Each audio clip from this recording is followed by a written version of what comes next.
കേരള കാർഷിക സർവകലാശാലയ്ക്ക് കീഴിലെ പിലിക്കോട് ഉത്തരമേഖല പ്രാദേശിക ഗവേഷണ കേന്ദ്രത്തിൽ ഫാം കാർണിവലിന് ഒരുക്കങ്ങൾ ആരംഭിച്ചു.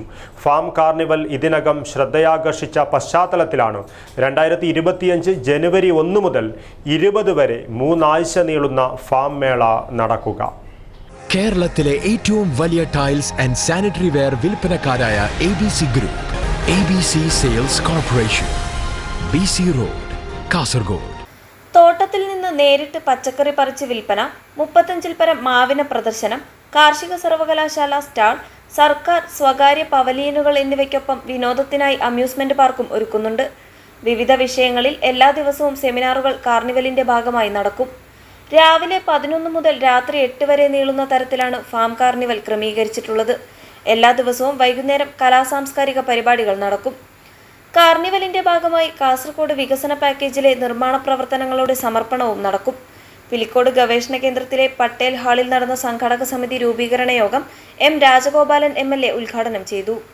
കാർഷിക മേഖലയോട് പഴയ കാലങ്ങളിൽ വ്യത്യസ്തമായി യൂത്ത് ജനറേഷൻ അല്ലെങ്കിൽ പുതിയ തലമുറക്ക് കൂടുതൽ ആഭിമുഖ്യം വന്നുകൊണ്ടിരിക്കുകയാണ്.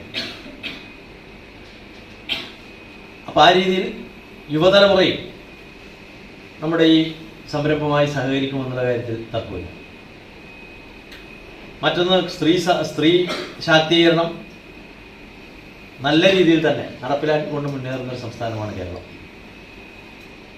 അത് കുടുംബശ്രീ മിഷനിൽ കുടുംബശ്രീയുടെ നിർണായകമായ പങ്കാളിത്തം. പിലിക്കോട് ഗ്രാമപഞ്ചായത്ത് പ്രസിഡന്റ് PP പ്രസന്നകുമാരി അധ്യക്ഷത വഹിച്ചു. ഗവേഷണ കേന്ദ്രം associate director doctor T. Vanaja, panchayat അംഗം P. അജിത, സർവകലാശാല ജനറൽ കൗൺസിൽ അംഗം ഡോക്ടർ P. നിതീഷ്, കാസർഗോഡ് വികസന package special officer V. Chandran, Kudumbashree ജില്ലാ mission coordinator TT Surendran, PK Ratheesh, TV Govindan എന്നിവർ സംസാരിച്ചു. M. രാജഗോപാലൻ MLA ചെയർമാനും കേന്ദ്ര associate director doctor T. Vanaja general കൺവീനറുമായി സംഘാടക സമിതി രൂപീകരിച്ചു.